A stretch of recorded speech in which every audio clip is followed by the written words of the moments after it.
हाँ जी, good evening all and फिर से वेलकम बैक। अब लॉ कैसे बनता है, पहले उस पर चर्चा करते हैं। रिटन लॉ की बात कर रहे हैं जो हम लोगों पर अप्लाई होता है। वैसे इसके बहुत सारे सोर्सेज हैं, तुम लोगों ने सुना होगा कस्टम केस लॉ, ये वो है ना। नहीं नहीं, हम उसकी बात नहीं कर रहे, फॉर्मली बात करते हैं। लॉ बनता कैसे है, हमारी गवर्नमेंट को या हमारे लोगों को, पीपल, इनको जरूरत लगी, किस चीज की जरूरत लगी? लॉ चाहिए यार, इस पे मुझे एक सेट ऑफ रूल चाहिए जिससे मैं लोगों को कंट्रोल कर पाऊं। तो इन्होंने किसको बोला? कुछ एक्सपर्ट्स को। क्या बोला? कि भाई साहब हमें इस मुद्दे पर लॉ बनाने की जरूरत है। उन्होंने क्या किया? इस मुद्दे पर रूल लिखे। एग्जाम्पल के लिए, जैसे ऑनलाइन क्लासेस चल रही हैं हमारी, है ना। मान लो उन्होंने ऑनलाइन क्लासेस के लिए भी कोई लॉ निकाल दिया, ये क्लास में ये अवेलेबिलिटी होनी चाहिए, ये अवेलेबिलिटी होनी चाहिए। अब वो चीजें कहीं ना कहीं तो लिखी होंगी, ओरली तो होगा नहीं। तो इन एक्सपर्ट्स ने कागज के टुकड़े पर ये सारी कंडीशंस लिख कर दे दी। किसको? गवर्नमेंट को। पीपल को नहीं, किसको दी? गवर्नमेंट को। जो वो पेपर है, सेट ऑफ पेपर्स है जिस पर ये सारी चीजें हमने क्या करी, लिखी। उन सेट ऑफ पेपर्स पर जो ये सारी चीजें लिखी हुई हैं, ये गवर्नमेंट लेके गई कहां? पार्लियामेंट। हाँ सही है, कहां लेके गई? पार्लियामेंट। पार्लियामेंट में लेके जाएगी, उस पर क्या होगी? चर्चा होगी, वोटिंग होगी, है ना। वो कुर्सियों वुर्सियों से पता है ना, हाँ के ना। अब भाई साहब, जो ये पेपर बच के आगे निकल गए, या तो यानी इन पर वोटिंग सही, इसको एक्सेप्ट कर लिया, या फिर इसको एक्सेप्ट नहीं किया। एक्सेप्ट कर लिया तो ये क्या बन जाएगा? एक्ट। हाँ कि ना? या जिसे तुम बोलते हो लॉ। यस और नो? हाँ या ना यार, तुम्हारा आंसर होना चाहिए यस और नो। नहीं, अभी कहां बने? अभी ये जो हमारा सेट ऑफ पेपर्स है ना, पहले इसका नाम समझो, इसको हम बोलते हैं बिल। ये वो बिल नहीं है जो तुम्हारे ऊपर फटता है खाने वाने का, वो नहीं है। कौन सा बिल है ये? लॉ का, जो कहां गया? पार्लियामेंट में घूमने फिरने के लिए गया। कुर्सियों से बच गया, वोटिंग भी होगी, और उसके बाद इसको किससे मिलना पड़ेगा? अंकल से। वो प्रेसिडेंट अंकल से मिला। उन्होंने क्या किया? कह रहे सर ऑटोग्राफ। ठीक। अब प्रेसिडेंट अंकल ने क्या किया? ऑटोग्राफ दे दिए। ऑटोग्राफ दे दिए तो ये क्या बन गया? हाँ, अब बन गया कि नहीं? सोच लो। हाँ, अब एक्ट बन गया, अप्लाई हो गया। वो हमें क्या पता यार वहां पे क्या लिखा हुआ है। तो लोगों को बताने के लिए, ऐसा तो नहीं है गली मोहल्ले में अनाउंसमेंट करवाते फिरेंगे ये आ गया वो आ गया ना। इसको ऑफिशियली बताने के लिए कोई व्हाट्सएप ग्रुप तो है नहीं। ठीक, एक साइट है, ई गैजेट। तो प्रैक्टिकली मैं बात करूं, इसको हम छपवा देते हैं ऑफिशियल गैजेट में। पहले समाचार पत्र की तरह प्रकाशित होता था, अब ऑनलाइन छपता है बिजली के तारों के माध्यम से। इसी के लिए इसे क्या कहा जाता है? ई गैजेट। वहां पे छप गया। अब आम लोगों के लिए जो अप्लाई होगा, वो जो यहाँ पे छपा, क्या छपा यहाँ पे? बिल। बिल का नाम बड़े होकर क्या हो गया? वो हर बिल का सपना होता है, मैं बड़े होकर क्या बनूंगा? वो छोटी छोटी गाड़ियां घूमती है ना, वो छोटा आती है, उस पर क्या लिखा होता है? मैं बड़ा होकर ट्रक बनूंगा। ये बिल के मन में भी एक सपना है, मैं बड़ा होकर क्या बनूंगा? एक्ट। तो भाई साहब ये एक्ट बन गया। बना कब और अप्लाई कब से होगा? ई गैजेट में आया या तो तब से, जनरल रूल, या फिर वो अपनी डेट खुद लिख देगा। मान लो 10 तारीख को छपा, कह रहा ना जी मैं अभी बिजी हूं, मैं 20 से अप्लाई होऊंगा। कह रहे कोई बात नहीं, कब से अप्लाई होएगा? 20 से, इतनी कोई फीलिंग वाली बात नहीं। कह रहा मैं इस साल नहीं अप्लाई होऊंगा, मैं अगले साल होऊंगा। ठीक है भाई, तेरी मर्जी है। कहां छप जाएगी ये सारी कहानी? Official gazette. अब आती है तुम्हारी दिक्कतें छोटी छोटी जो तुम लोगों को फील होती है। क्या? बच्चा लॉ को ना इजी करने के चक्कर में, अभी ये ना बेसिक थ्योरी नहीं है। बेसिक थ्योरी मतलब जो आम बाकी सब्जेक्ट मैनेजमेंट में है, एक ऑथर आता है कहता है मैनेजमेंट का मतलब ये है, दूसरा ऑथर आता है मैनेजमेंट का मतलब ये है। बच्चा उसको याद करता है, उसको याद करता है, दोनों को याद करके एक नया ऑथर जन्म लेता है। बच्चा पेपर में जो लिख के आता है वो चौथा ऑथर है। हाँ कि ना? अब मुझे उसमें दिक्कत है, ये वो वाला नहीं है। तुम कह रहे हो इसका मतलब ये है, मैं कह रहा हूं इसका मतलब ये है, कोई और ऑथर आता है कहता है इसका मतलब ये है। भाई साहब हमें कोई फर्क, हमने किसको देखना है? Bare act. Bare act, bare मतलब विदाउट एनी मिक्सचर। तुम उसको पंजाबी में अनुवाद कर दो, हिंदी में अनुवाद कर दो, मुझे कोई मतलब नहीं है। जो ये बिल था, फाइनल हुआ, जिसकी वर्डिंग छपी, कहां छपी? Official gazette. ये वाली वर्डिंग काम की है। कल को कोर्ट में बहस हुई, उस मुद्दे को उठाया गया, उसके सेक्शंस की बातें हुई, कोर्ट क्या करेगी, हाँ जी चलो ऐसे का स्टडी मटेरियल उठा लो, है ना, सीएस वालों का उठा लो, नहीं चलो एक पटियाला से पब्लिशर की बुक उठा लो ना, उनको क्या चाहिए, bare act, not official gazette, he will like to have bare, वहां से पढ़ा जाता है, इसको क्या बोलते हैं मेरे लाल, बेयर, बेयर मतलब विदाउट एनी मिक्सचर। सर हम ये क्यों कर रहे हैं यार, पहले बेस समझो तुम पढ़ने क्या वाले, लॉ हर बच्चा पढ़ रहा है, ठीक, कहां पर है कि इसमें जो तुम ये बेस पढ़ रहे हो तुम लोग अपनी इंटरप्रिटेशन शुरू कर देते, यहां गलती आती है, तुम लोगों को पता है एक स्टडी मटेरियल भी छपता है ना, वो स्टडी मटेरियल किस पर बेस्ड होता है, इस बेयर एक्ट पर। और कमाल की बात बताऊं, तुम कभी बेयर एक्ट खोल के देखोगे और अपना स्टडी मेट देखोगे, दोनों कॉमर्स में जो चीजें लिखी होती है ना बोल्ड करके इटैलिक करके, क्या है वो, बेयर एक्ट। अब बच्चा उसको याद नहीं करता, उसको पढ़ता नहीं है, फिर नंबर नहीं आते, फिर बच्चा रो रहा है, ठीक, यही दिक्कत है, तो तुम अपनी तरफ से कुछ भी लिखते रहते हो, होता क्या है तुम्हारे लिखने में, ऐसा नहीं है मैं सारा एक्ट याद कर पाऊंगा, वो भी सही नहीं है, कीवर्ड्स। अब होता क्या है, मान लो बेयर एक्ट में 6 बातें दी हुई है, वो हर चीज को ना एक्सप्लेन कर करके लिखता है, थोड़ी फॉर्मल वर्डिंग होती है, तुम जब अपनी वर्डिंग याद करते हो ना उसमें 2 याद करते हो, 4 पेपर तक पहुंचती है 2, या फिर नंबर थोड़ी सी दिक्कत आएगी ना, हाँ कि ना, रिवीजन के थोड़े ही दिनों में तुम ये चीज सीख जाओगे, मैं तुम्हारे पेपर्स को तुम्हें चेक करने को दे दूं तुम्हें खुद भी थोड़ी थोड़ी दिक्कतें लगेंगी, क्लियर। इसके बाद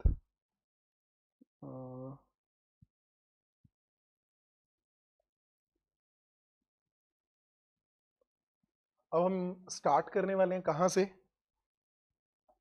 कहां से, कॉन्ट्रैक्ट, कॉन्ट्रैक्ट के बारे में कर चुके हो, यस और नो, कॉन्ट्रैक्ट का मतलब सभी को पता है, बेसिक सी चीज है, कोई बच्चा ऐसा नहीं है जिसे कॉन्ट्रैक्ट के बारे में नहीं पता, हाँ या ना, बहुत आसान है, एक बंदा दूसरे बंदे को क्या कर रहा है, ऑफर, खुद को नहीं, किसको, दूसरे बंदे को, ये इसको ऑफर चिपकाता है, ये बदले में उसी बात पे हाँ करता है, कुछ किंतु परंतु नहीं है, उसी बात पे सिर्फ क्या कर सकता है ये, yes, if but, no if, no but, only yes. तो भाई साहब ये अगर यस कर देते इसको मैं क्या बोलता हूं, एक्सेप्टेंस, इन दोनों को मिला के क्या बन जाता है, नहीं यार, एग्रीमेंट, क्या बना, पानी डाला नूडल डाली क्या बन गई, एग्रीमेंट, है ना। अब भाई साहब डिपेंड करता है तुमने मसाले सही डाले हैं कि नहीं, अगर तो सही तरह से मसाला है तो मैं उसको क्या बोलूंगा, कॉन्ट्रैक्ट, अगर मसाले क्या हैं, मिसिंग है, तो वो कॉन्ट्रैक्ट, जैसे हर बिल का सपना था मैं बड़ा होके क्या बनूंगा, हर एग्रीमेंट का सपने में बड़ा होके क्या बनूंगा, बड़ा होने के लिए क्या चाहिए सही, वो मसाला है जो,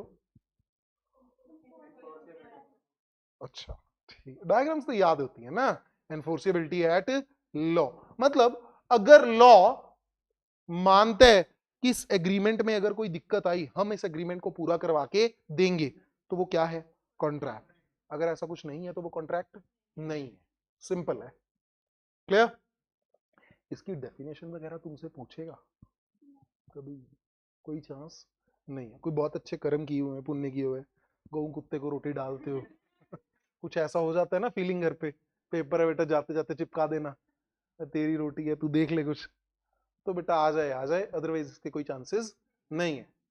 अब बात करते हैं किसी एक्ट को पढ़ने के लिए सेक्शन 1 होता है, जो सेक्शन 1 बताता है उसकी डेफिनेशन है,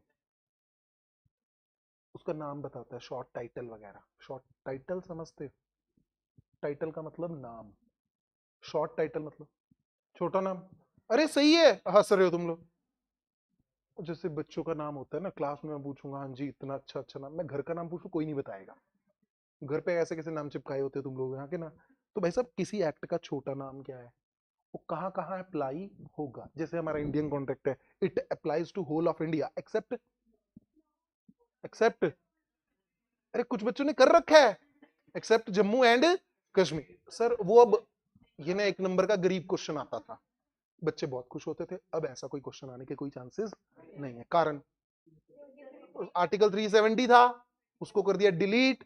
जीएनके को जो स्पेशल पावर्स मिली हुई थी कि अपना एक्ट अपनी तरफ से मॉडिफाई करते रहो, अब वो पावर्स भी होगी डिलीट। तो सर ये पूरे इंडिया पर लगेंगे हमारे जितने भी एक्ट रहेंगे। सही है। अब सेंट्रल लेवल वाले सेक्शन 2 में या 3 में या अदर प्रीलिमिनरी, प्रीलिमिनरी समझते हो, स्टार्टिंग, जो स्टार्टिंग के सेक्शंस है ना, उनमें तुम्हारी बेसिक क्या रहती हैं, डेफिनेशंस। क्या रहती हैं, डेफिनेशन। ये तुम देख सकते हो, ये देखो, ये सेक्शंस की लिस्ट है ना, देखो 2 A B C D E, क्या चल क्या रहा है, ध्यान दो जरा। Meaning meaning meaning meaning, clear है। हाँ कि ना, तो सेक्शन 2 में मेरे पास क्या रहती है, डेफिनेशंस। जनरली 2 में 3 में भी हो सकती है, प्रीलिमिनरी सेक्शंस में भी हो सकती है। यहां पर ये बेसिक सेक्शंस हैं जो मुझे याद कर लेने चाहिए। Meaning of offer, acceptance, this clear. इसके बाद आते हैं सर आगे, यहां पर हमारा खेल खत्म नहीं हुआ अभी। डेफिनेशंस तो बच्चा कह रहा है मैं याद कर लूंगा। अब पेपर में तुम्हें दो चीजें, दो तरह के क्वेश्चन आते हैं, पता है कौन कौन से, कौन कौन से, डायरेक्ट क्वेश्चन और केस स्टडीज। ठीक है जी, आप बताते रहिएगा। ठीक, डायरेक्ट क्वेश्चन मतलब what do you mean by offer, what do you mean by acceptance. सही है। What are the essentials of a valid contract, what are the offer के एसेंशियल बता दो। ठीक, उसके वो क्या थी तुम्हारी कंडीशंस, वारंटीज, कुछ ऐसा बता दो। तो तुम्हें क्या करना है, सिर्फ और सिर्फ बेयर एक्ट लिखना है। क्या लिखना है, बेयर। अगर आती है केस स्टडी, केस स्टडी और केस लॉ, इसमें फर्क पता होगा, सभी को पता है। नहीं है तो जो इतना सा हाथ रेज कर दिया करो, हाँ सिंपल है। इसमें क्या है, बेशरम बच्चा सफल बच्चा, ध्यान देना। घर पे जाके कोई नई तरह की रिसर्च कर दो, घर पे तुम्हारा न्यूटन कुछ और जवाब दे जाए, तो बेटर है यहीं पे पूछ के चलो। केस स्टडी होती है और एक केस लॉ होता है। केस लॉ क्या है, किसी मुद्दे पर कोई लड़ाई हुई और वो कहां चला गया, कोर्ट। वहां पर कौन बैठा है, जज साहब।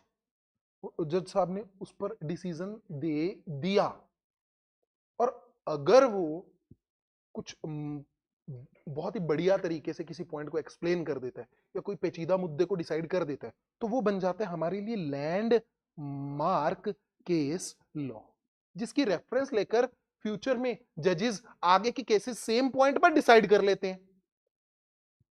हमारे सिलेबस में ये दिए होते हैं, जैसे कि बेल्फो वर्सेस बेल्फो, ये हमारे मुद्दे केस में दिए होते हैं, बेल्फो वर्सेस बेल्फो।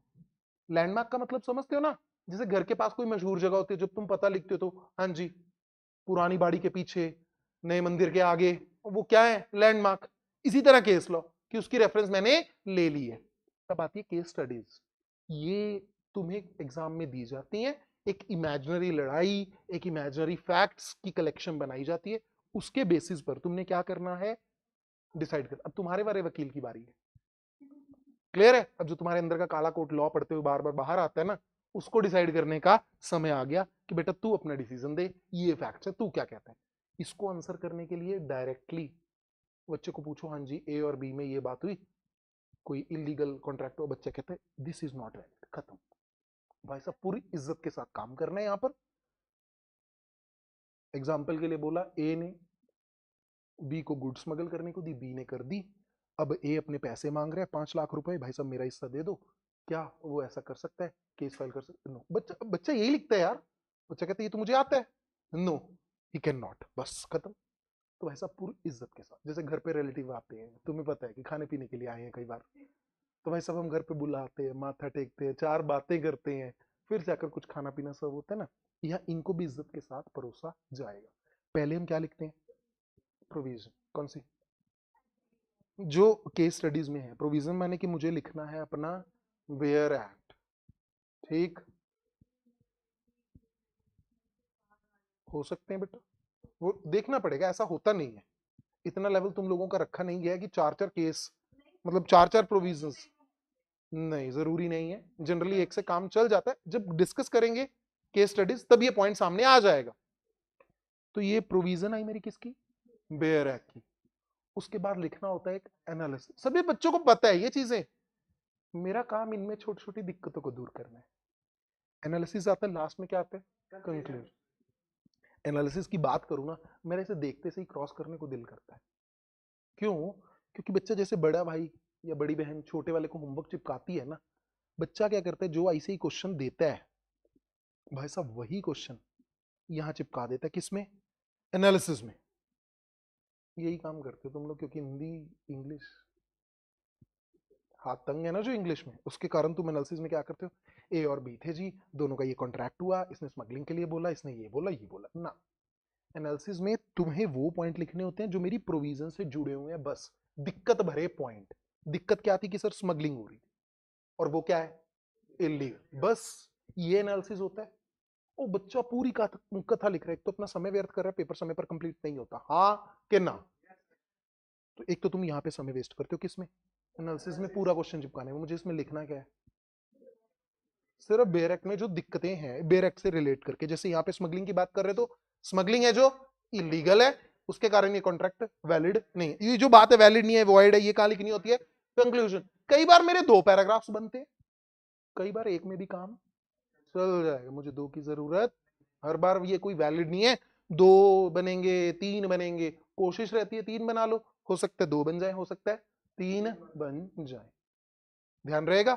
अब ये दोनों एनालिसिस और कंक्लूजन तुम्हारे अपने वर्ड्स हैं, एक पैराग्राफ में भी आ सकते हैं और 2 में भी, ऐसा जरूरी नहीं। क्योंकि बच्चे गलती क्या करते हैं पता है, एनालिसिस लिखते लिखते मन भरा होता है कि यार मुझे आता है ये थोड़ा बहुत, बच्चा यहीं पे कंक्लूजन लिख देता है, वही कंक्लूजन दोबारा नीचे भी लिख रहा होता है। तुम चीजों को रिपीट करते हो कभी, अपने क्वेश्चन जो तुमने कभी लिखे होंगे कभी, वो चेक करने, तुम इन चीजों को रिपीट कर रहे हो, तो मुझे ये काम नहीं करने, छोटी छोटी चीजें जिन पर हमें काम करना है, मोस्टली तुम लोगों को आता है। अब वापस चलते हैं, हम किसकी बात कर रहे थे, इंडियन कॉन्ट्रैक्ट एक्ट।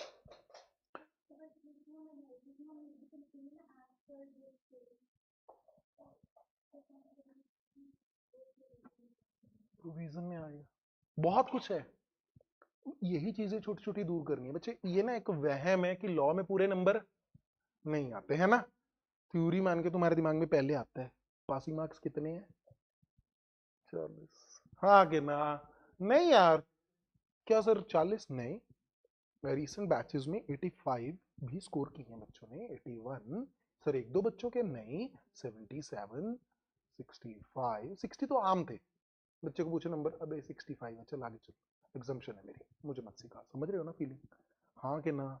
तो बेटा ऐसा नहीं है, कारण क्या रहता है, तुम्हारी राइटिंग टेक्निक्स को ठीक करने की जरूरत है, जिस पर मैं काम करता रहूंगा। ठीक, कोई और सवाल, पक्का, आगे खेलना शुरू करें। खेलने के लिए कौन सा और टॉपिक, कॉन्ट्रैक्ट। कॉन्ट्रैक्ट में हमने पढ़ा क्या, एक ऑफर खेल रहा है, ऑफर को कौन मिल जाए, एक्सेप्टेंस। एक्सेप्टेंस में क्या ऐड हो जाए, इंग्रेडिएंट्स, मसाले, कौन से, वो कहां लिखे हुए हैं, सेक्शन 10 में। कहां लिखे हुए हैं, सेक्शन 10 और 10 नंबर में लिखा हुआ है ऑल, मैं लिख दूं, ऑल एग्रीमेंट्स आर कॉन्ट्रैक्ट्स। अभी मैंने कंप्लीट नहीं किया।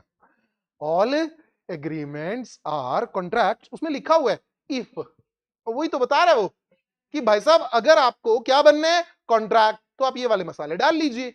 All agreements are contract if they are made by free consent of parties competent to contract for a lawful consideration and lawful object and not expressly declared to be void।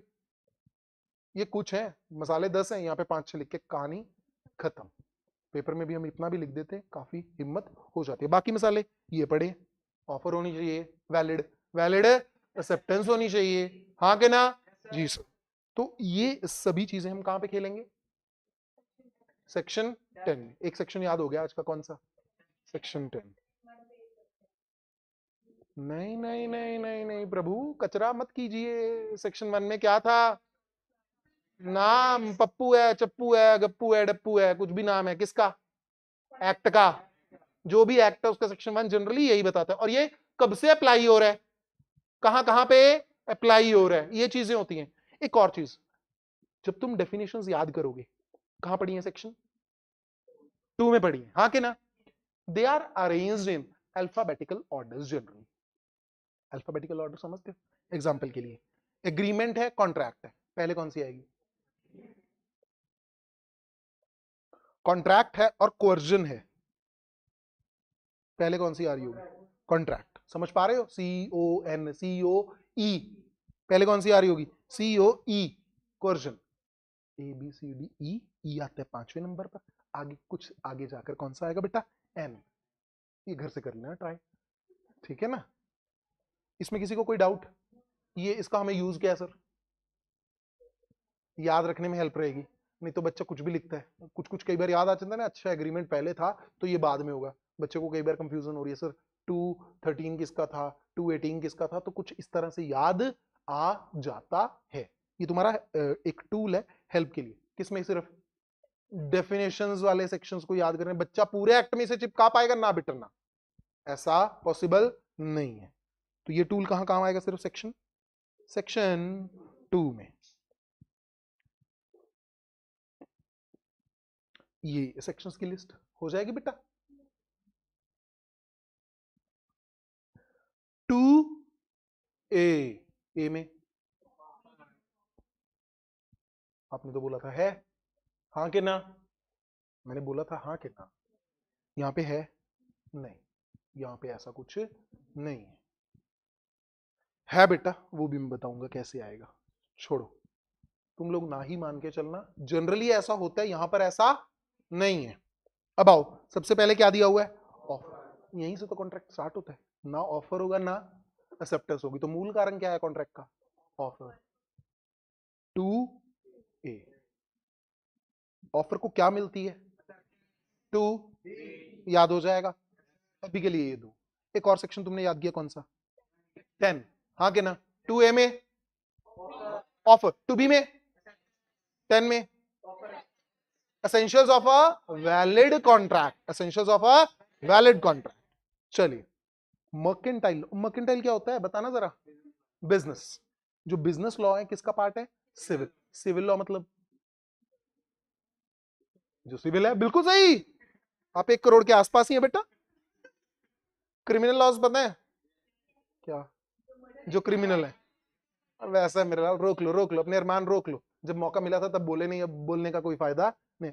Criminal माने simple में जान माल का नुकसान हो रहा है, या body का या दिमाग का, ठीक, जो कम है, तो उसमें वो नुकसान हो रहा है, तो कौन से एक्ट्स है मेरे पास? क्रिमिनल।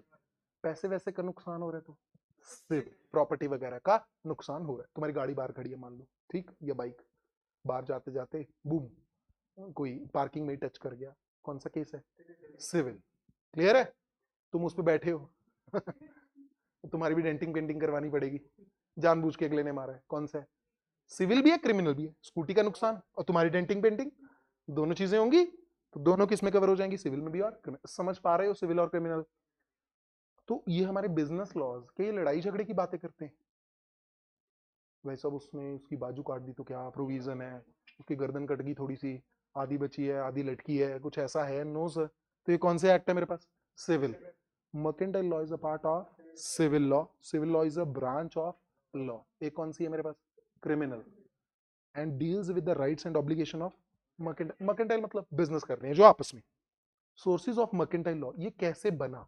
कैसे बना? सबसे पहले मैं बेस लिया किसको? इंग्लिश। इंग्लिश लॉ मतलब जो यूएस में है, हाँ कि ना? नहीं बेटा, किसने राज किया था इंडिया पर? तो जब हम इंग्लिश लॉ बोलते हैं तो मेरा मतलब किससे? यूके वाले, ब्रिटिश से। क्लियर है? फीलिंग मत ले लेना, जो भी इंग्लिश में चल रहा है, फ्रांस में या स्पेन में कहीं भी इंग्लिश चल रही है, वो इंग्लिश लॉ हम फॉलो कर रहे हैं ना बेटा ना। कौन सा? यूके वाला, ब्रिटिश। तो सोर्सेज ऑफ मर्केंटाइल लॉ कहां से बना? एक तो इंग्लिश लॉ से पहले, क्योंकि जब हम आजाद तब इंग्लिश लॉ के बेसिस पर ही चलते थे, हाँ कि ना? इंडियन कॉन्ट्रैक्ट का ईयर कौन सा है? 1872 बना पहले था। पार्लियामेंट इंडियन होती, राज कौन करता था लेकिन तब प्रेसिडेंट नहीं होता था, तब कौन होता था? गवर्नर, वाइस रॉय जनरल या governor, governor general of India, वो साइन करता था लॉज पर। ठीक, आओ, तो इंग्लिश मर्केंटाइल लॉ सोर्स है, उसको मैंने बेस लिया। दूसरा इंडियन स्टैट्यूट लॉ, जो हमारे इंडिया के लॉज बने हुए हैं, दूसरा हो गया। तीसरा जुडिशियल, जुडिशियल डिसीजन, समझ पा रहे हो? केस लॉ और केस स्टडी, केस लॉ समझ पा रहे? कौन से वाले? जो पास में डिसाइड हो चुके हैं, और कौन से वाले हैं? जो लैंड मार्क हैं, अंडरस्टूड है, उसको बेस लेकर हम फ्यूचर में डिसीजन दे सकते हैं। नेक्स्ट, कस्टम्स एंड, कस्टम समझते हो कि नहीं? हाँ या ना? नहीं, हाँ बढ़िया बात है यार। एग्जाम्पल, रीति रिवाज क्या चल रहा है, एग्जाम्पल दे दो बेटा कोई लॉ के लिए जो रेलेवेंट हो। गरीब एग्जाम्पल मत देना, हमारे मोहल्ले में रेड चटनी मिलती है मोमोज के साथ, उधर वाले मोहल्ले में व्हाइट मिल रही है। बोलो जल्दी से। जय जय जय जय हे। अब सुनो, नॉर्मली प्रॉपर्टी में किसका हिस्सा होता है? बच्चों का। अभी कुछ समय पहले एक एक्ट आया, उसने ना लड़कियों को भी हिस्सा देना शुरू कर दिया, पता है? हाँ है ना, कि जो प्रॉपर्टीज हैं उसमें लड़कियों का भी हिस्सा। उससे पहले किसको था हिस्सा? था according to act, according to act लड़कों का, हाँ कि ना? लेकिन मान लो इंडिया के एक पार्ट में ऐसा रिवाज चला रहा है कितने सालों से कि वहां पर लड़कियों को भी प्रॉपर्टी में हिस्सा दिया जाएगा। अब लॉ में क्या लिखा है? नहीं नहीं नहीं, लॉ में लिखा है किसका हिस्सा? सिर्फ लड़कों का। लेकिन कस्टम्स में क्या चल रहा है? लड़कियों का भी हिस्सा। हम किसको देंगे? उस जगह की बात कर रहे हैं। मान लो ऐसा कुछ वेस्ट बंगाल में है, तो वेस्ट बंगाल में किसको हिस्सा मिल रहा है? लड़कों को भी, लड़कियों को भी। बाकी पार्ट्स में सिर्फ लड़कों को, जहां कोई ऐसा कस्टम नहीं है। तो सर कस्टम्स को भी हमारा लॉ मानता है। क्लियर? चार सोर्सेज क्लियर है सभी को? कौन कौन से मेरे लाल बिना देखे? इंग्लिश लॉ, इंडियन लॉ, फिर जुडिशियल डिसीजंस, और Indian contract act came into force on, मतलब इस दिन ऑटोग्राफ मिले थे। हाँ, क्या हुआ था? ऑफिशियल गैजेट में छप गया होगा। It does not affect any usage, custom और ट्रेड। इसका क्या मतलब है, कोई बता पाएगा? है आसान बहुत। ऐसा होता है, तुमने कस्टम बना रखा है जो कि इलीगल है, ऐसा कस्टम अलाउड नहीं। लेकिन अगर कस्टम बिल्कुल वो अलाउड होता है, तो कहता हम कॉन्ट्रैक्ट करते हैं किसी बात पर, उसके साथ साथ कोई कस्टम भी चल रहा है जिसको लॉ मानता है, तो तुम्हारे कॉन्ट्रैक्ट के राइट्स तुम्हें देंगे, प्लस तुम्हें कस्टम वाले राइट्स भी दे देंगे। समझ आया? तुमने कोई कॉन्ट्रैक्ट किया, उसमें तुम्हें 10 राइट्स मिले, कस्टम ने तुम्हें 4 राइट दिए थे, तो तुम्हें अगर सब अलग अलग हैं, ठीक, तो तुम्हें टोटल राइट्स कितने मिलेंगे? 14। कॉन्ट्रैक्ट ये नहीं कह रहा मैं सिर्फ कितने एनफोर्स करवाऊंगा? 10। क्लियर है? तुम्हें कॉन्ट्रैक्ट वाले भी मिल गए और कस्टम वाले भी मिल गए। Clear to all? Now agreement क्या होता है? What do you mean by agreement? Paper में क्या लिखोगे? दिक्कत यहां पर है। Every promise, set of promises forming consideration for is called, मतलब पता है कि नहीं ईमानदारी से? पक्का? कौन सा प्रॉमिस, कौन सी कंसिडरेशन, पता है हाँ कि ना? देखो देखो, तुम्हारी ना आवाज बता देती है जितना तुम्हारा कॉन्फिडेंस है, कुछ का जो है वो भी नहीं है। अब देखना था, कुछ भी नहीं है। ए ने बी को ऑफर किया, भाई साहब सबसे गरीब एग्जांपल चलती है कॉन्ट्रैक्ट में, यही घिसाते रहते हैं हम पूरी जिंदगी। कार, क्या बेचना चाह रहे हैं? अपनी कार। बी ने बोला ठीक है डन, कितने रुपए दे रहा हूं मैं? 5 lakh. What is the offer? Car का, हाँ के ना? उसने एक्सेप्टेंस कर दी 5 लाख के लिए, हाँ के ना? अब जब दोनों की यस हो गई, प्रैक्टिकली ए की तरफ से ना बेटा प्रॉमिस हो गया, किस चीज का? कार को डिलीवर करने का। बी की तरफ से प्रॉमिस हो गया 5 लाख रुपए पे करने का। एवरी प्रॉमिस और every set of promises forming the consideration for each other ए को, कंसिडरेशन का मतलब होता है बेनिफिट, ए को बदले में क्या मिलने वाला है कार देकर 5 lakh. What is consideration for A? 5 lakh. What is consideration for B? B का प्रॉमिस 5 लाख, ए का promise car. every promise and every set of promise forming the consideration for each other। ये देखो, इसकी कंसिडरेशन, इसका प्रॉमिस, इसका promise, इसकी consideration, एक का प्रॉमिस दूसरे की कंसिडरेशन। तो अब डेफिनेशन आसानी से बोल पाओगे, every promise and every set of promises forming the consideration for each other is called agreement। था मुश्किल लेकिन तुम लोगों ने कर लिया, बहुत ही बढ़िया। Every promise and every set of promises forming the consideration for each other is called agreement का section 2E। ठीक, उसके बाद एग्रीमेंट का मतलब सर ये हमें पता है क्या, ऑफर या प्रपोजल, दूसरा acceptance of offer, forming consideration for each other.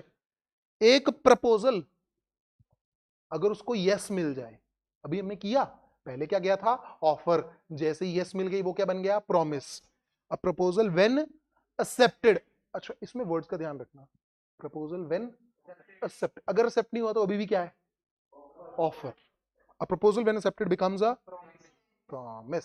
Section 2B, agreement is said to be enforceable by a law if it creates some legal obligation। ये लीगल ऑब्लिगेशन का फंडा पता है सभी को, हाँ कि ना?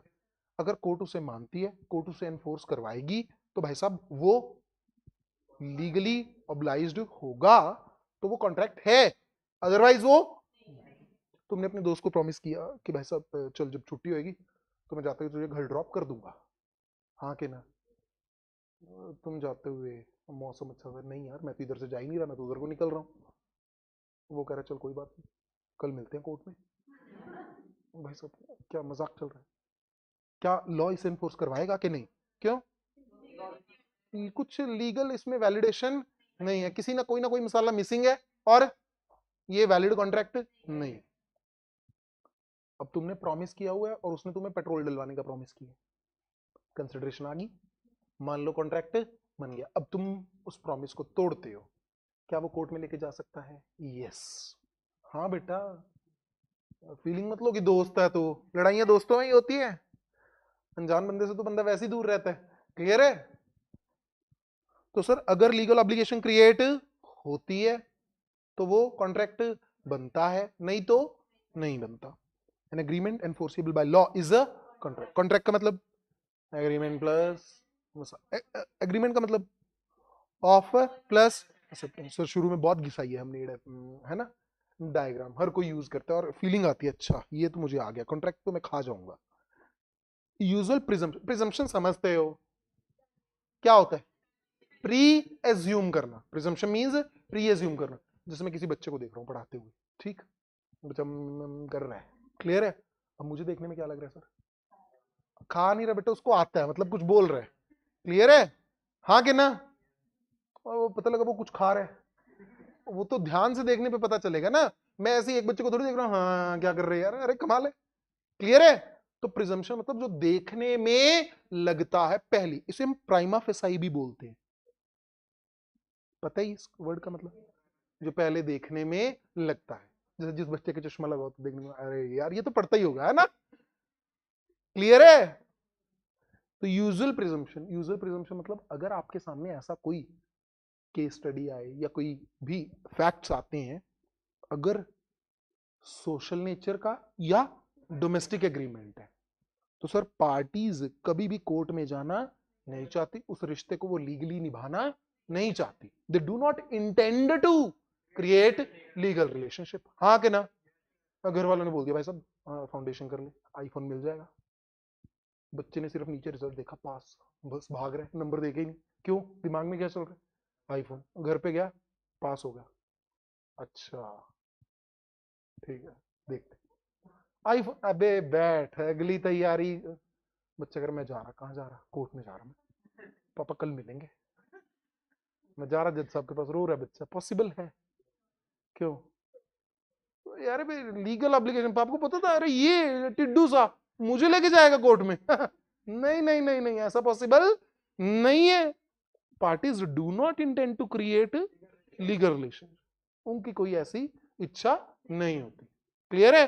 तुम कहते हो महंगाई बढ़ गई है सर, घर वालों से कह रहे हो महंगाई बढ़ गई, जेब खर्ची बढ़ा दो, वो कह रहे अच्छा पहले कितनी है, मान लो 1000, 5 कर दें? बच्चे कहता हाँ, अब खुशी में हाँ कर रहे, घर वाले कह रहे चल निकलो।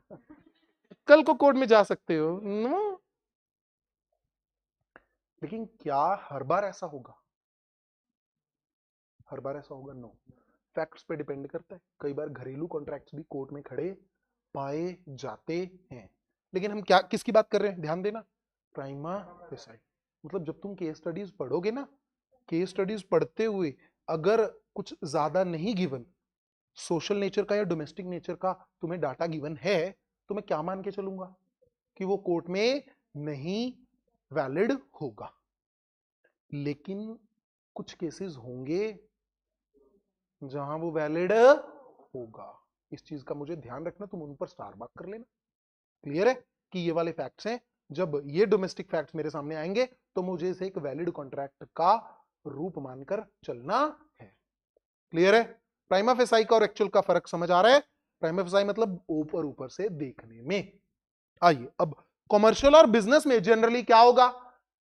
लीगल रिलेशन चाहते हो तुम के नहीं? Yes, parties intend to create legal relation unless otherwise. मतलब अनलेस अदरवाइज एग्रीड, बहुत बार वर्ड यूज होता है अनलेस, मतलब किसी और तरह, जब तक, सॉरी जब तक, अदरवाइज मतलब किसी और तरह, एग्रीड मतलब ना मान लिया जाए। दो लोगों ने गुड्स बेचने का कॉन्ट्रैक्ट किया, सेल का कॉन्ट्रैक्ट है सर, लीगली वैलिड है कि नहीं है? यस सर, नॉर्मल गुड्स हैं, बेचने का कॉन्ट्रैक्ट है, वैलिड है। लेकिन उन्होंने बोल लिया भाई सब कल को डिलीवरी ना हो पाई ना समय पर, या मैं समय पर पैसे ना दे पाया, तो भाई साहब हम इसको कोर्ट में लेकर नहीं जा सकते। तो पार्टीज क्या लीगल रिलेशन क्रिएट करना चाहती हैं? नो। देखने में क्या था, करना चाहती हैं, लेकिन उसमें एग्री कर लिया तो करना नहीं चाहती। इसकी यूज हमें कहां पर है इस पॉइंट की? केस स्टडीज में। इस पॉइंट की यूज कहां पर है? केस स्टडीज में। The law of contract is not the whole law of agreement. तो इतने सारे हाँ के ना, कुछ में मसाला है, कुछ में मसाला नहीं है। जिसमें मसाला है वो किसके अंडर फॉल करेंगे? इंडियन कॉन्ट्रैक्ट एक्ट के अंडर फॉल करेंगे। जिसमें मसाला नहीं है वो नहीं करेंगे। तो क्या सभी एग्रीमेंट्स कॉन्ट्रैक्ट के एक्ट के अंडर मैनेज होते हैं? नो। तो इसे बोल सकते the law of contract is not the whole law of agreements, because it is concerned only with those agreements which in which the parties intend to create legal relations, and is not concerned with those agreement, बोल दो where parties do not intend to create legal relation। Case का नाम है Balfour, Balfour, जो मर्जी लगा लो, spelling में change मत करना। ठीक, बेल्फोर वर्सेस बेल्फो। पता है क्या किसी को ना पता हो? सच में एवरीबॉडी इज अवेयर ऑफ। मैं शॉर्ट में बोल देता हूँ फिर भी दिल की तसल्ली के लिए। हस्बैंड ने ना वाइफ को प्रॉमिस कर दिया डर के मारे कि हाँ, वो बोल रही चल चल चल पैसे देगा ना, आके कह रही हाँ, फिर जेब खर्ची कह रहा हाँ, भाई साहब प्रॉमिस हो गया। वो घर पे आ कहते पैसे, कह रहा यार ये तो मैंने उस समय हाँ की, करना। मैं चली कोर्ट, तो भाई साहब कोर्ट में जाके वो कह रही जेब खर्ची नहीं दे रहा। कोर्ट ने बोला भाई साहब तुम्हारे घर की लड़ाई घर पे सुलटाओ, यहाँ पे आने की जरूरत नहीं है। इसकी नेचर क्या है? डोमेस्टिक। आओ जी, the law of contract is not the whole law of obligation. Obligation समझते हो? Responsibility, duty. जैसे पढ़ना तुम्हारी क्या है? नहीं, राइट है। पढ़ना तुम्हारा राइट है, और ड्यूटी होती तो जिंदगी कहां होती। क्लियर है? राइट टू एजुकेशन, कॉन्स्टिट्यूशन पता है तुम्हें? 15 अगस्त को मनाते हैं हाँ के ना? हाँ, बहुत बार इसके ना वो वीडियोस बन के आते हैं, ये हमारा महान देश और ये इस देश के महान नागरिक। 26 जनवरी को स्वतंत्रता दिवस बताते हैं। कौन सा दिवस है वो? गणतंत्र। तुम्हें तुम्हारे अधिकार मिले थे बेसिक, उसमें से एक है कौन सा? Right to education. Duty to education नहीं। अब मैं पढ़ा रहा हूं यहाँ पे, बच्चा बैठा देख रहा है हाँ कर रहा है, तो पीछे कुछ और चल रहा है दिमाग में। कहना है क्या तुम्हारी ये ड्यूटी है? नो। क्या है ये तुम्हारा? राइट। अब कॉन्ट्रैक्ट क्या कह रहा है? I am not the whole law of, तुम्हारी जिंदगी की जितनी जिम्मेवारियां, कहता क्या सभी कॉन्ट्रैक्ट से बनेंगी? तुम्हारी जिंदगी में जो ड्यूटीज हैं क्या सभी कॉन्ट्रैक्ट से बनेंगी? बच्चा यहां पर मोड़ पे लाल लाइट आई, बच्चा कॉन्ट्रैक्ट सॉरी क्रॉस कर गया, आगे अंकल ने पकड़ा, कह रहा भाई साहब 1 मिनट, मैंने कौन सा कॉन्ट्रैक्ट किया पालन करने का? समझ पा रहे? हाँ कि ना? क्या उसके लिए कॉन्ट्रैक्ट करने की जरूरत है? पालन करना पड़ेगा। इसके लिए ना वो एक, तुम कह दो सर मुझे लॉ ही नहीं पता, ignorance of law is no excuse.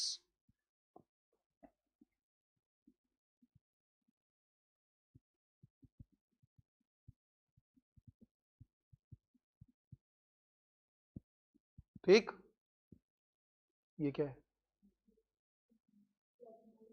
Latin words है, सबसे मतलब जहां से हमारे लॉ का मेन बेस बना ना, एक भाषा पुरानी, ये उसके हम ना बार बार ये वर्ड्स उठा लेते हैं इधर उधर से, क्योंकि ये वर्ड्स टेस्टेड है over the time. Word change होता है ना, एक वर्ड चेंज होता है, ठीक है ना, उससे पूरा मीनिंग चेंज होता है इंग्लिश में, पता है हाँ कि ना? तो सर यहाँ ये वर्ड्स टेस्टेड है तो इनको हमारी रेफरेंस के लिए बार बार दिया जाता है।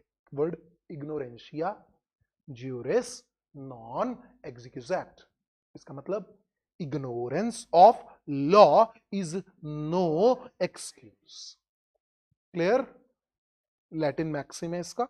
अब आते हैं, क्या तुम्हारी सभी जिम्मेवारियां कॉन्ट्रैक्ट से आ रही हैं? नो सर, इसीलिए कहा गया the law of contract is not the whole law of obligations because it is concerned only with those obligations which arise out of agreements and is not concerned with those obligations which do not arise out of agreement। इसने ना short में पता क्या बोला? कहता बंदे के ना दो तरह की ऑब्लिगेशन है, एक कहां से आ रही है? एग्रीमेंट से, दूसरी कौन सी है? अदर। मैं किसके बारे में कंसर्न हूं? इंडियन कॉन्ट्रैक्ट क्या कह रहे हैं? एग्रीमेंट से जो आ रही है मैं उसके बारे में कंसर्न हूं, बाकी जो है उससे मेरा कोई लेन देन नहीं है। क्लियर है? ये सर हमने इतनी डिटेल में क्यों किया? ताकि तुम्हें याद हो जाए मेरे लाल। इस पर भी डायरेक्ट क्वेश्चन पाया जाता है, पता है? कभी देखा जिंदगी में? नहीं बेटा, बन सकता है, ध्यान रखना 2 नंबर का आ जाता है।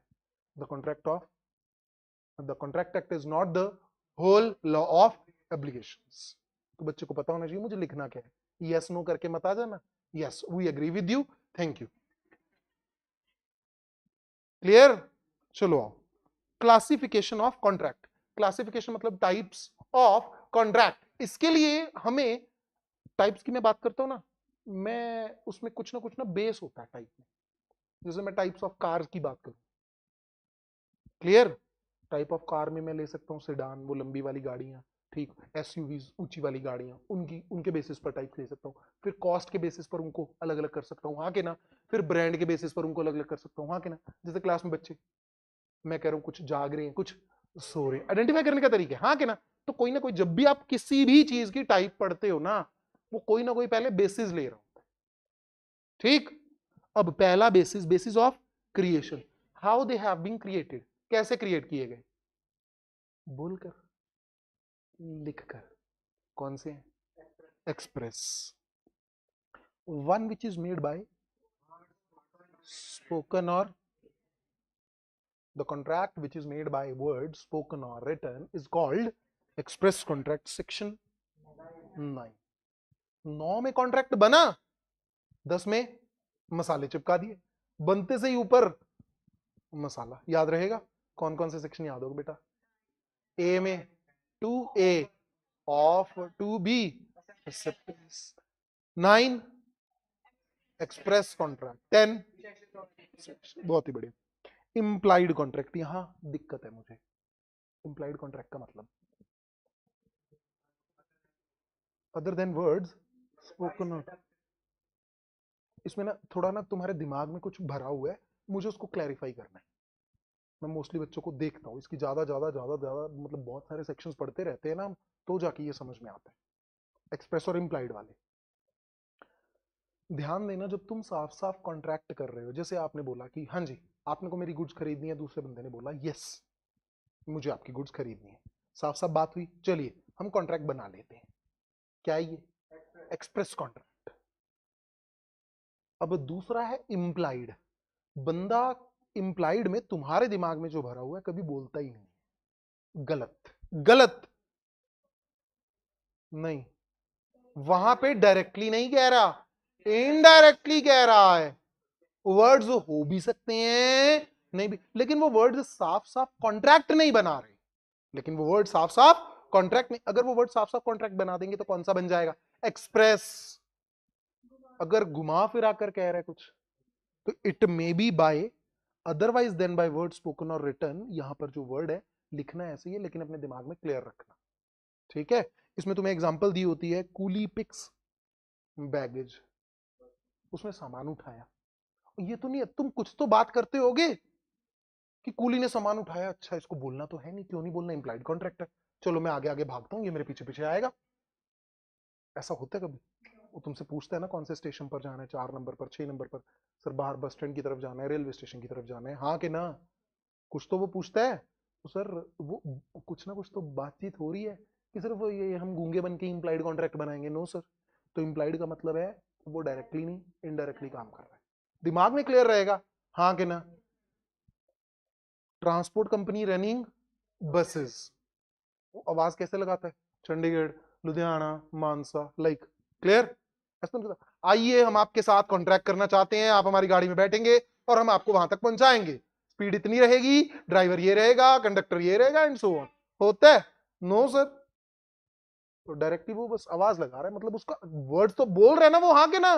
कि वो भी प्लेट्स लेकर घूम रहे हैं, नहीं ना? तो सर वर्ड्स होते हैं इम्प्लाइड में भी, ये गलती कभी मत करना कि ना होते ही नहीं है। मोस्टली बच्चों के दिमाग में यही भरा हुआ था, हाँ कि ना? Yes sir. तो चलिए आज ये एक चीज दूर हुई, one which is made otherwise than by word spoken or written.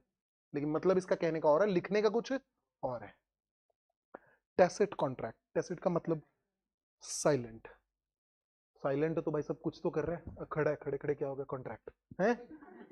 Possible है? नो। कोई ना कोई एक्शन तो किया होगा।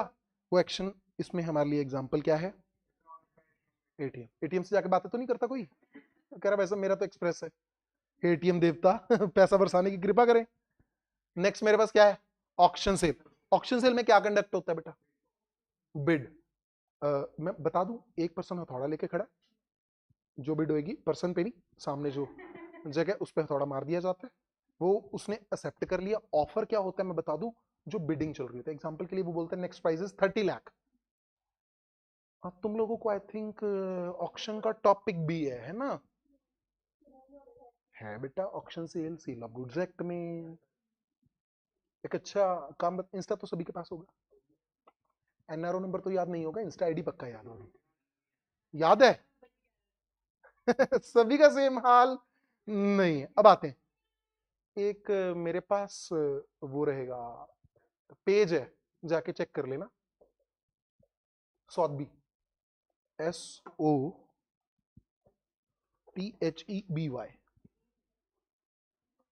सौदबीज। बेटा वो देखो लिख दिया, सौदबीज। इसी तरह क्रिस्टीज भी है, बहुत सारी ऑक्शन हाउसेज हैं। इनमें ऑक्शन के ना तरीके देख लेना थोड़ा सा, तुम्हारे दिल को तसल्ली रहेगी, हमने भी ये टॉपिक कर रखा है। क्लियर है? और सिर्फ इसी पेज को खोल के इंस्टा बंद हो जाना चाहिए, कल को मेरा नाम ना आए, सर ने बोला इंस्टा चलाना, घर पे बोल रहे 2 घंटा बच्चा लगा हुआ है। टैसिट कॉन्ट्रैक्ट मतलब कैसे बना? कंडक्ट ऑफ पार्टीज, इसमें हमने कौन सी एग्जांपल ले ली? एटीएम की, या फिर cash withdraw, sorry auction sales. Quasi contract, ये बच्चों को दिक्कत भरा लगता है, हाँ कि ना? ऐसा है, क्वासी कॉन्ट्रैक्ट में तुम कॉन्ट्रैक्ट बनाना चाह नहीं रहे, तुम घर पे बैठे हो वैसे ही खड़े हो, हाँ तुम्हें पता लगा कॉन्ट्रैक्ट हो गया, अरे ये वो वाला कॉन्ट्रैक्ट है। किसने बनाया? लॉ ने बना दिया, तुमने इसमें कुछ कोशिश की ना। एग्जाम्पल है, finder of lost goods. Goods किसकी? किसी और की। तुम्हारा फोन गुम हुआ तो मिल गया, क्या तुम फाइंडर ऑफ लॉस्ट? नहीं, किसी और का फोन गुम हुआ। गुम हुआ, साथ वाले का फोन उठा के जेब में डाल लिए you are not finder, you are thief here. Clear है? फाइंडर ऑफ लॉस्ट गुड मतलब वाकई में किसी की गुड्स गुम हुई और तुम्हें वो मिल गई, तुम क्या कहलाओगे? Finder of lost goods. अब इसका सर हमें क्या यूज है? लॉ मेकर ने तुम्हारी ड्यूटी लगा दी कि बेटा जो तुम्हें गुड्स मिली हैं तुम उनकी केयर करो, क्लियर है? उनको संभाल कर रखो और असली ऑनर को ढूंढने का प्रयास करो। जैसे कॉन्ट्रैक्ट में कुछ राइट्स आते हैं, कुछ ऑब्लिगेशंस आती हैं, ड्यूटीज आती हैं, इसी तरह तुम्हारी क्या ड्यूटी रही कि तुम्हें ट्रू ऑनर को ढूंढना है और तुम्हें उस गुड्स को संभाल कर रखना है, पर्सनल यूज नहीं करना है। Feeling excited? अबे रुक, क्लियर है?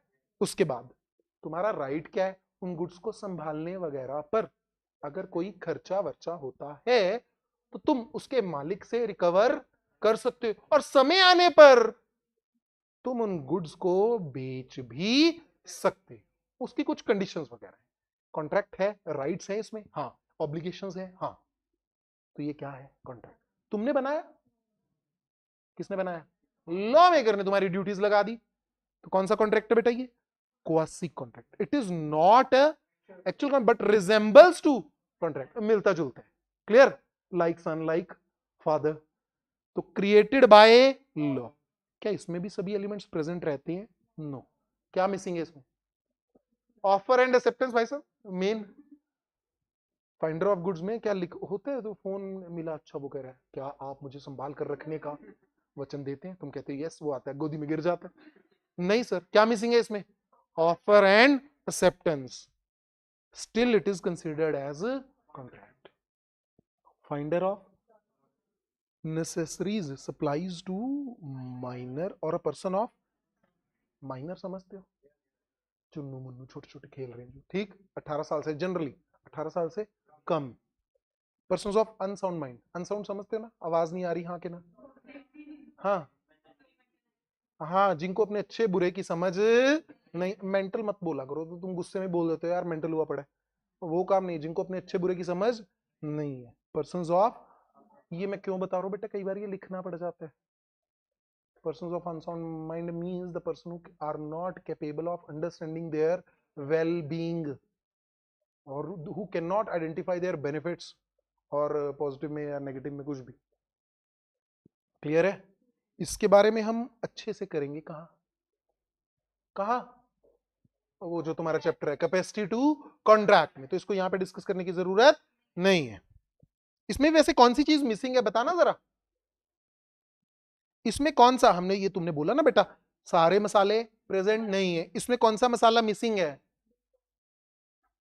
Capacity to contract.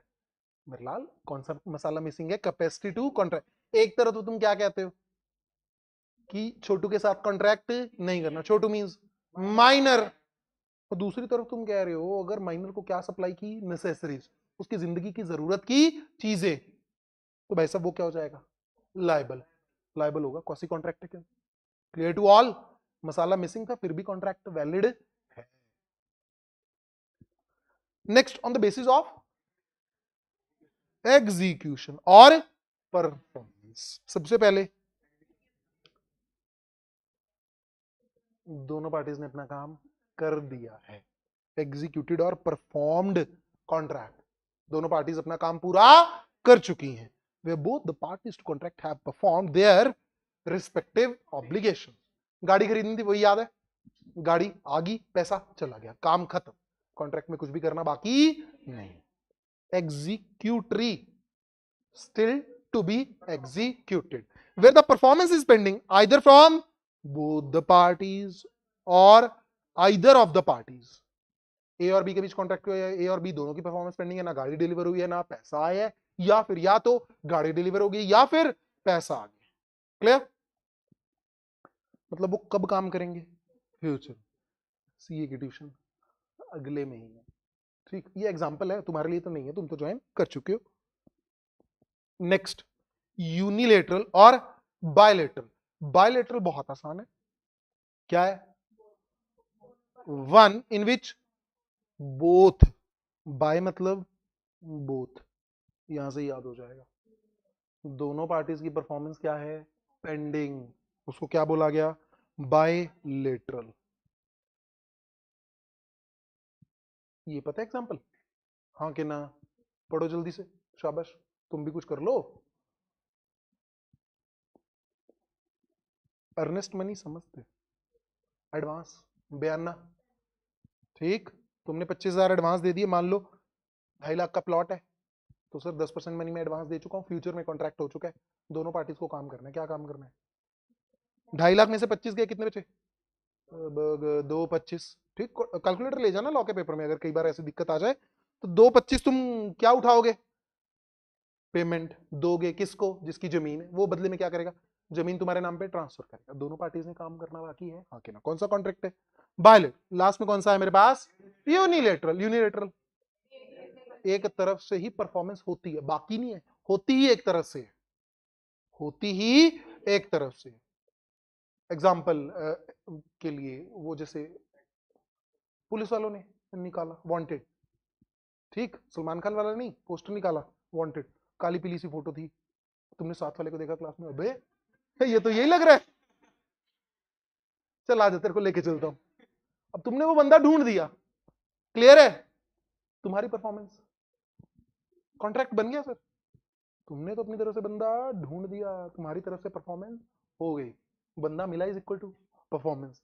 सामने वालों की तरफ से क्या आना तुम्हें? इनाम। वो क्या है? उनकी परफॉर्मेंस। कौन सा कॉन्ट्रैक्ट? यूनिलेटर। यूनि मतलब वन।